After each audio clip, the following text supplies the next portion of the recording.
लेकिन उसका असर तो नहीं दिखा ना डॉक्टर कोरडे। 5% सीटों पर आप बढ़त बना रहे हैं, सिर्फ 227 में से 11 सीटें, 5%। आप बहुत प्रबुद्ध है। अभी इसमें हमें ये भी देखना पड़ेगा ना कि ये चुनाव कैसा हो गया। एक तो सबसे पहली चुनाव आयोग की भूमिका इस पूरे चुनाव में संदिग्ध रही। खुले आम पैसे बांटे गए, उसके वीडियो सामने आए, लेकिन किसी पर कोई कार्यवाही नहीं हुई। मतदान के एक दिन पहले ये जो 11 सीटें आप जीत रहे हैं, ये भी धांधली से जीते हैं फिर आप?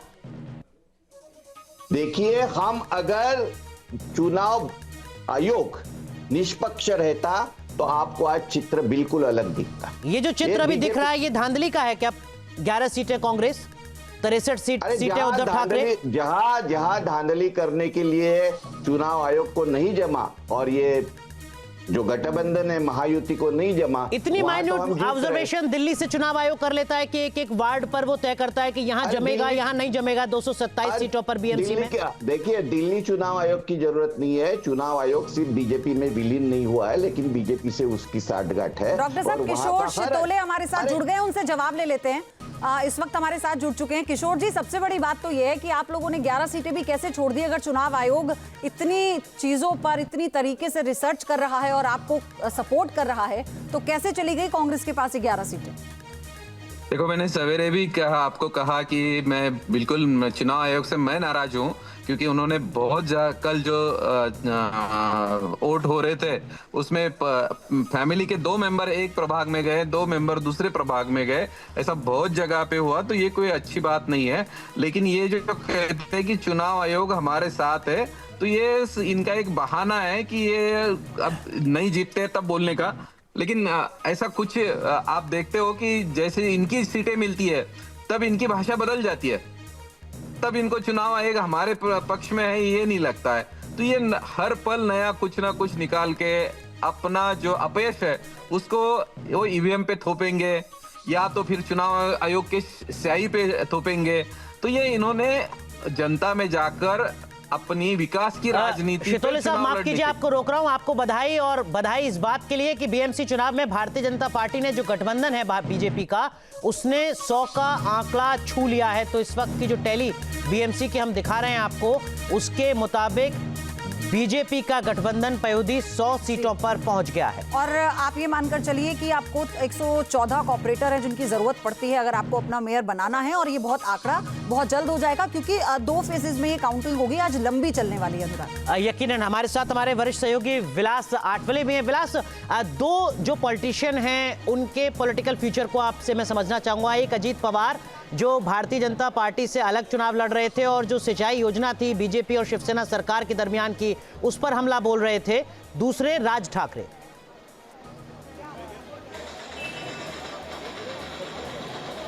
विलास, देखिए, ठाकरे बंधु एक आए हैं और हालांकि उनको 60 के आसपास जगह मिल रही है। ये भी जगह कोई कम नहीं है, क्योंकि इतने सारे माहौल में, केंद्र में सरकार है, राज्य में सरकार है, और कितने सारे लोग जो है वो छोड़ के गए हैं। इसके बावजूद अगर राज ठाकरे और उद्धव ठाकरे को ये जगह मिलती है, तो इन जगह के जोरों के ऊपर वो अपनी आगे वाली राजनीति कर सकते हैं। और खासकर राज ठाकरे की बात करें तो राज ठाकरे के पास कुछ भी नहीं था, तो एक आवाज उनके पास थी, सारे प्रॉब्लम्स उनके पास सॉल्व होते थे। और एक जिस प्रकार से बाला साहब ठाकरे का ऑरा था, वही ऑरा आज भी राज ठाकरे के पास है, उद्धव ठाकरे के पास है।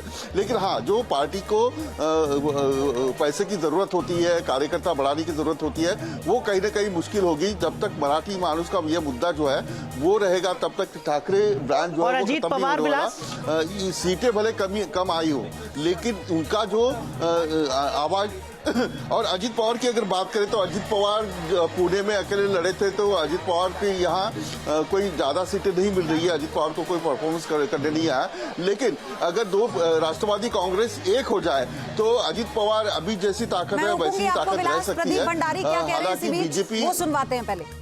अपने कार्यकर्ताओं के बीच में नहीं बिताता, उससे ज्यादा समय वो बाहर विदेश में हॉलिडे करने में बिताता है। तो प्रदीप भंडारी, भारतीय जनता पार्टी के प्रवक्ता, जो संभवतः राहुल गांधी के ऊपर ही तंज कसते हुए नजर आ रहे हैं, क्योंकि राहुल गांधी ने अभी फिर से सवाल उठाए हैं जैसे ही रुझान आने शुरू हुए थे। लेकिन विलास, एक बार और आपके पास आते हुए, दोनों को फायदा तो हुआ है, दोनों ठाकरे ब्रदर्स को, क्योंकि इससे पहले लग रहा था कि अगर ऐसा होता है कि वो बहुत खराब परफॉर्म करते हैं तो भी उनके पास कोई विकल्प नहीं है कि अभी एक दूसरे के साथ रिश्ता बनाकर रखना होगा, लेकिन यहां से उनके लिए कुछ तो संभावना बनती है।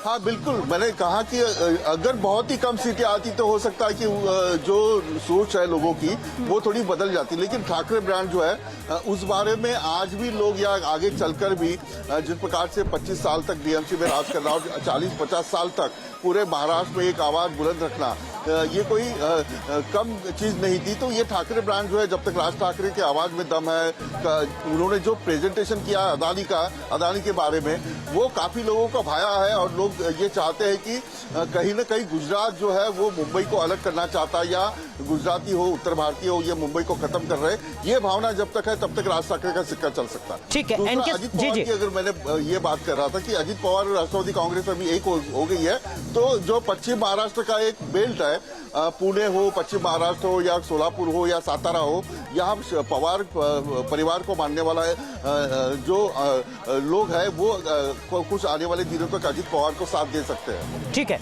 एनके सर, अमूमन उत्तर भारत में ये माना जाता है कि जो लोकल बॉडीज के इलेक्शन होते हैं वो स्टेट की रूलिंग पार्टी जीत जाती है, साम दाम दंड भेद। क्या महाराष्ट्र के लोकल बॉडीज के इलेक्शन को भी आप ऐसे ही एनालाइज करते हैं या बहुत बड़ा अंतर है खासकर बीएमसी के चुनाव में?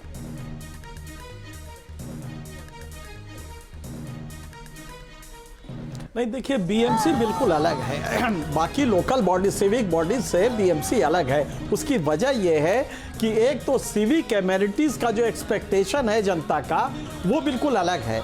ट्रांसपोर्ट एक बड़ी चीज़ है जो कि किसी भारत पे आप देखेंगे नॉर्थ इंडिया में तो ये इतना बड़ा कारण नहीं होता है। बाकी चीज़ें होती है कि आपने टैक्स कितना लिया, पानी का टैक्स कितना वसूला, पानी अच्छा आया कि नहीं। लेकिन मुंबई में आप देखेंगे तो ट्रैफिक एक बड़ी चीज़ है, और इसी तरह अन्य सिविक एमेनिटीज जो है जैसे फूड कोर्ट्स वगैरह हैं, तो ये वहाँ पे एक बड़ा मुद्दा है और इन पे कभी भी बहुत कायदे से एड्रेस हुआ नहीं है। लेकिन वहाँ की जनता प्रति व्यक्ति आय बहुत ज़्यादा है, इसलिए एक्सपेक्टेशन बिल्कुल अलग है नॉर्थ इंडिया के सिविक बॉडी से। यहाँ पे बीजेपी ने जो किया है वो ये है कि इसको फिर उन्होंने कम्युनल एक अस वर्सेस देम के फॉर्मेट पे ले दिया। और आज आप ताजुब करें, जो आपके संवाददाता कह रहे हैं, माफ कीजिए आपको रोक रहा हूं, केवल कम्युनल या लाडकी जैसी वेलफेयर स्कीम्स भी अपना असर छोड़ती नजर आई। उतर के जी हाँ देखिए, आप दो चीजें होती है, कई असल में ये बीजेपी की जो पॉलिटिक्स है इसको समझने के लिए बड़ा गहरा एनालिसिस करना पड़ेगा। ये कई डायमेंशन पे चलती है। लाडली योजना भी आपको देंगे और उसके साथ ये भी बताएंगे कि अगर ये आ गए तो मुसलमान लीडर आ जाएगा, तो दोनों पैरेलल करना पड़ता है। आपके मोबाइल पर तुरंत आएगी ब्रेकिंग न्यूज, स्क्रीन पर सबसे पहले दिखेगी बड़ी खबर, देश दुनिया की हर खबर एक जगह। अब आपके मोबाइल पर तुरंत फटाफट इंस्टॉल कीजिए न्यूज नेशन ऐप और रखिए खुद को अपडेट। की जो लिगेसी थी, जो कि हार्डकोर हिंदुत्व की थी और हिंदू हृदय सम्राट थे पूरे देश भर के, आज उनको गुजराती वर्सेस मराठी करना पड़ रहा है राज ठाकरे को। अब वो यहाँ तक आ गए हैं कि ये हिंदू की लड़ाई नहीं है, अब ये गुजराती वर्सेस मराठी की हो गई है। तो मतलब ये बेस सिकुड़ता जा रहा है और मुझे नहीं लगता कि गुजराती मराठी का इतना बड़ा इशू अब रह गया। ये हुआ करता था एक ज़माने में, लेकिन आज वो इतना बड़ा, क्योंकि इंडस्ट्रियल डेवलपमेंट के बाद गुजराती और मराठी वहाँ पे लगभग एक साथ काम कर रहे हैं। तो हमें लग रहा है कि ये जो विक्ट्री है इसमें बीजेपी का बहुत टाइम टेस्टेड है कि हार्डकोर हिंदुत्व, सॉफ्ट हिंदुत्व और उसके साथ डेवलपमेंट का जो एक छौंका होता है जिसमें कि आप लाडली योजना भी देते हैं, ये तीनों मिला के इसको बनाते हैं। अगर इसको हम एनालिसिस करेंगे तब ये समझ में आएगा कि बीजेपी की पॉलिटिक्स है क्या और कांग्रेस उसको काउंटर क्यों नहीं कर पा रही, या अपोजिशन उसको काउंटर क्यों नहीं कर पा रहा है। क्योंकि अपोजिशन वो कन्विंस नहीं कर पा रहा है कि तुम्हारा इशू सड़क है, राम मंदिर की ऊंचाई नहीं है। और ये सिर्फ बयानों से नहीं चलेगा। डॉक्टर विवेक, जिस बात का जिक्र भी सर ने किया, आपने कहा कि आपके मैनिफेस्टो में जो बातें थी सारी विकास से जुड़ी हुई थी, और अगर विकास से जुड़ी हुई थी, बीएमसी जैसे नगर निकाय जैसे चुनाव में उन मुद्दों को आप लोगों तक नहीं पहुंचा पाए, ये तो फेलियर है आपका। अच्छा, मैं आ रही हूं आपके पास। ये तस्वीरें आप देखिए, फिलहाल इस वक्त होली मनाई जा रही है, रंग गुलाल मनाकर खुशियां जाहिर की जा रही हैं। तो फिलहाल जो रुझान आए हैं, बम्पर क्लीन स्वीप मिलता हुआ यहाँ पर बीजेपी गठबंधन को, और इसी को लेकर ये देखिए जोश बहुत ज्यादा हाई है। लेकिन डॉक्टर विवेक, आप लोगों का जोश हाई हो ऐसा मौका आपकी पार्टी कब देगी? हमने कोई पोलराइजेशन करने की कोशिश नहीं की, ना तो हम करेंगे और हमारी राजनीति। हमने इस देश के संविधान के अनुसार जो मुद्दे लेके स्थानीय निकाय के चुनाव में लोगों के सामने जाना चाहिए वो मुद्दे हम लेके गए।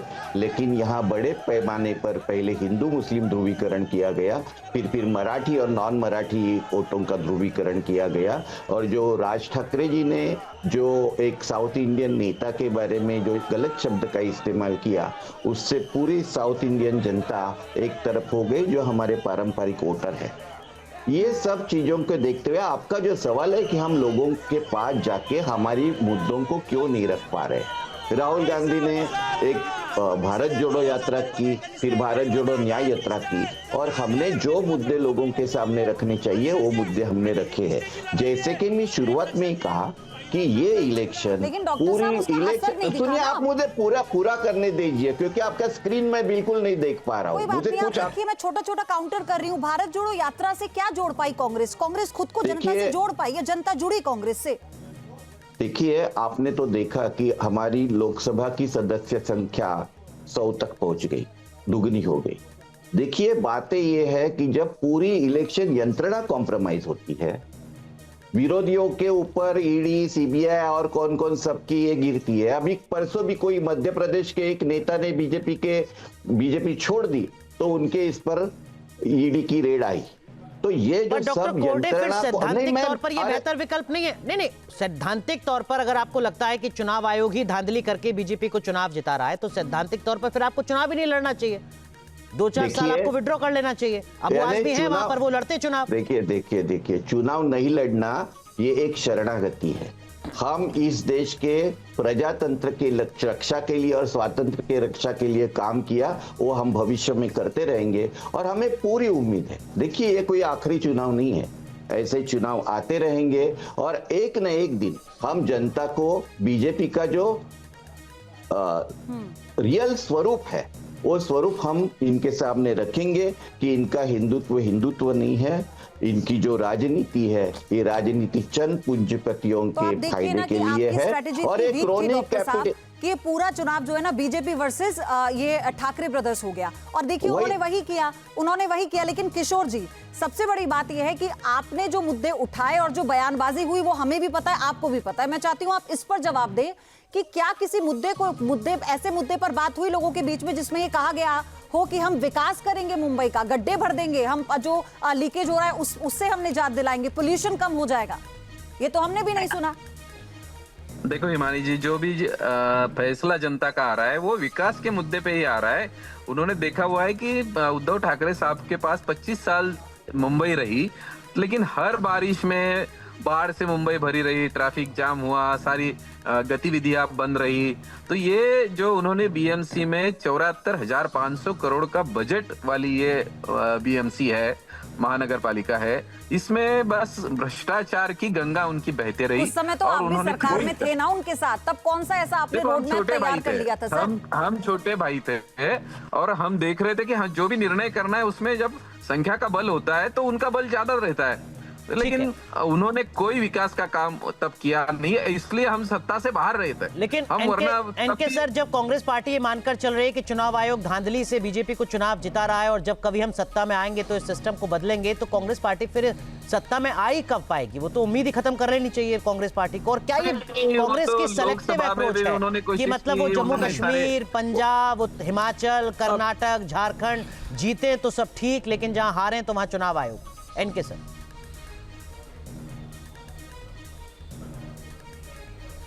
बड़ा अच्छा अनुराग आपने सवाल किया था, वो शायद समझ नहीं पाए। अगर आपको इलेक्टोरल पॉलिटिक्स इतनी इनिशिएटेड इतनी गंदी लग रही है कि चुनाव आयोग बिल्कुल पालतू वो हो गया है, एक उनका एक वो हो गया है, फिफ्डम हो गया है सत्ता का। तो आपको इलेक्टोरल पॉलिटिक्स छोड़ के जनता के बीच में वैसे ही जाइए जैसे आजादी के आंदोलन में गए थे, और जनता के बीच भी जाके कहिए कि संविधान का हरण हो रहा है, संविधान टूट रहा है। आप बाकायदे जहां पे जीत चाहते हैं वहां पे सब कुछ यही चुनाव आयोग है। हिमाचल में क्यों नहीं वो कर पाया? यही चुनाव है, कर्नाटक में नहीं कर पाता है। यही चुनाव है जब झारखंड में आप जीतते हैं तो सब कुछ सही हो जाता है। तो इतना बचकाना अब लग रहा है कांग्रेस का ये कहना हर हार के बाद।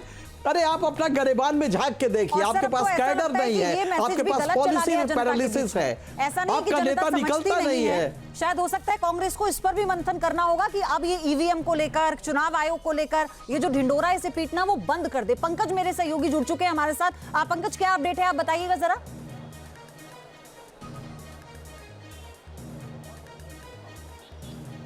बिल्कुल, देखिए जिस तरह के इल्जाम लगाए जा रहे थे, लगातार ईवीएम की बात कही जा रही थी, इंक मिटाने की बात कही जा रही थी, तमाम जो दूसरे इल्जाम लगाए जा रहे थे, कहीं ना कहीं चुनाव के जो नतीजे आ रहे हैं उन इल्जामों को ये नतीजे जो हैं वो दूर करते दिखाई दे रहे हैं। क्योंकि अगर आप इन नतीजों को समझें तो पिछले बार की तुलना में जब साल 2017 में जब बीएमसी के नतीजे आए थे तो 82 सीटों पर बीजेपी को उनके उम्मीदवार जीते थे और 84 सीटों पर शिवसेना थी। इस वक्त भी बीजेपी के करीब करीब जो सीट्स हैं वो 80 के ऊपर जाते दिखाई दे रहे हैं। वहीं शिवसेना के सीट्स अगर आप देखें तो 20 जो है वो इस वक्त शिंदे के पक्ष में है और 60 के करीब जो सीट्स हैं वो उद्धव ठाकरे के पक्ष में है। बस यहाँ पर जो फेरबदल दिखाई दे रहा है वो ये है कि पहले बीजेपी और शिवसेना जो है वो एक साथ आ गई थी चुनाव के बाद, और यहाँ पर इस वक्त ये दोनों पार्टी जो है वो अलग अलग दिशा में मेयर बनाने की संभावनाओं के साथ चुनाव लड़ रहे हैं। तो कहीं ना कहीं नतीजे जो है वो करीब करीब उसी तरह के दिखाई दे रहे हैं। नुकसान जो हुआ है वो शिवसेना को हुआ है क्योंकि शिवसेना दो भाग में बटी है।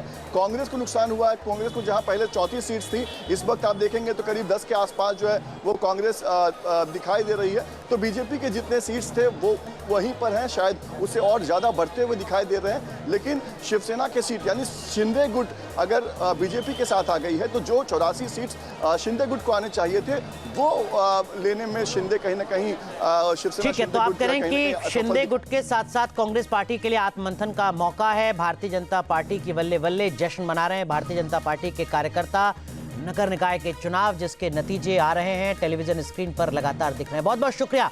आपके मोबाइल पर तुरंत आएगी ब्रेकिंग न्यूज। स्क्रीन पर सबसे पहले दिखेगी बड़ी खबर, देश दुनिया की हर खबर एक जगह। अब आपके मोबाइल पर तुरंत फटाफट इंस्टॉल कीजिए न्यूज नेशन ऐप और रखिए खुद को अपडेट।